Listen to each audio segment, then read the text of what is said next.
Oi, pessoal! Hoje a gente vai mergulhar numa história complexa. A história de como um único produto, o açúcar basicamente, construiu a economia do Brasil colonial.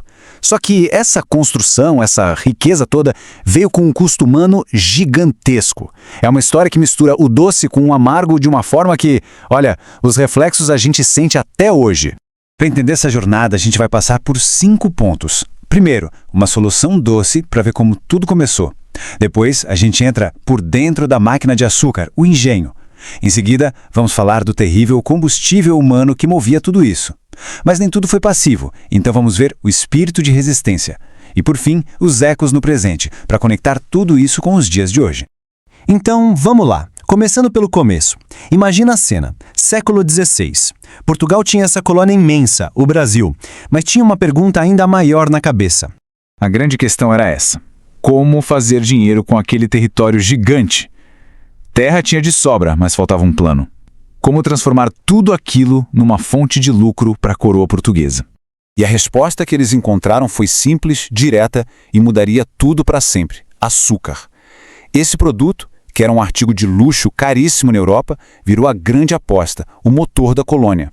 E olha, a escolha pelo açúcar não foi um tiro no escuro, não. Foi uma aposta muito bem calculada.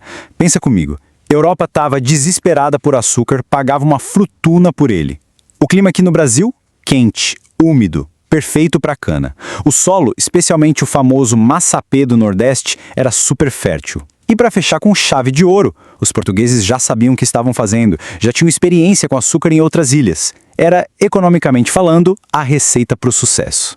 Bom, se a resposta era açúcar, a próxima pergunta era: como produzir? E a solução para isso foi uma estrutura gigante e autossuficiente que a gente conhece como engenho. Vamos dar uma olhada em como essa máquina funcionava. O engenho era como se fosse uma pequena cidade, um microcosmo da sociedade da época. De um lado você tinha a Casa Grande, o centro do poder, onde o dono morava e administrava tudo.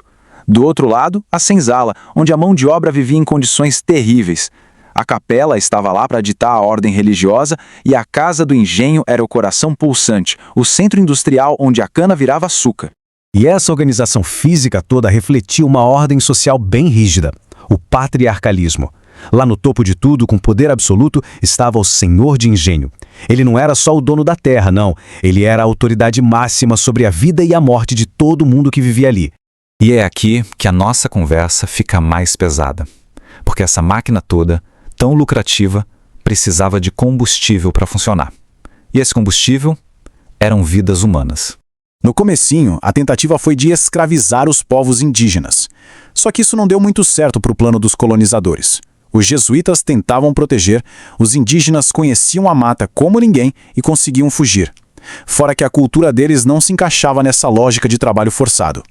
A solução encontrada, a partir de 1570, foi intensificar o tráfico de pessoas da África, um comércio desumano que Portugal passou a controlar. Esse apelido já diz tudo, né? Tumbeiros. As condições da viagem pelo Atlântico eram tão horríveis, tão mortais, que os próprios navios eram vistos como túmulos flutuantes.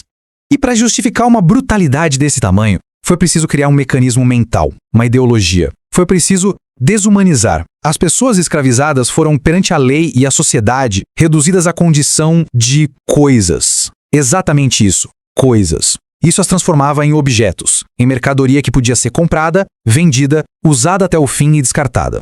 Mas, e isso aqui é muito importante, as pessoas que sofreram com esse sistema não foram vítimas passivas, de jeito nenhum. Onde existia opressão, também existia resistência. Vamos ver agora como essa luta acontecia.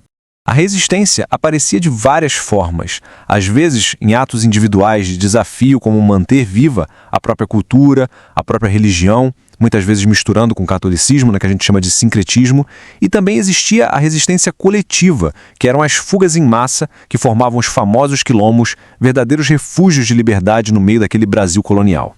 E quando a gente fala em quilombo, é impossível não falar de Palmares. Ele foi o maior, o que durou mais tempo. Com Zumbi na liderança a partir de 1680, ele virou um símbolo poderosíssimo de luta. Mesmo depois de ter sido destruído em 1694 e com a morte de Zumbi um ano depois, a história de Palmares sobreviveu como uma grande inspiração. Bom, mas essa história toda não ficou presa no passado. O legado dessa era do açúcar, da escravidão e, claro, da resistência ecoa muito forte até os dias de hoje. E o maior símbolo dessa resistência ecoa numa data bem específica, uma data que hoje tem um peso histórico gigantesco no Brasil. A data da morte de Zumbi dos Palmares ganhou um novo significado. Hoje, o dia 20 de novembro, é o Dia da Consciência Negra. Não é o dia de comemoração, mas sim de reflexão.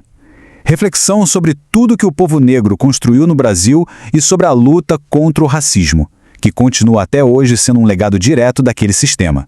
E a gente termina com essa pergunta para pensar.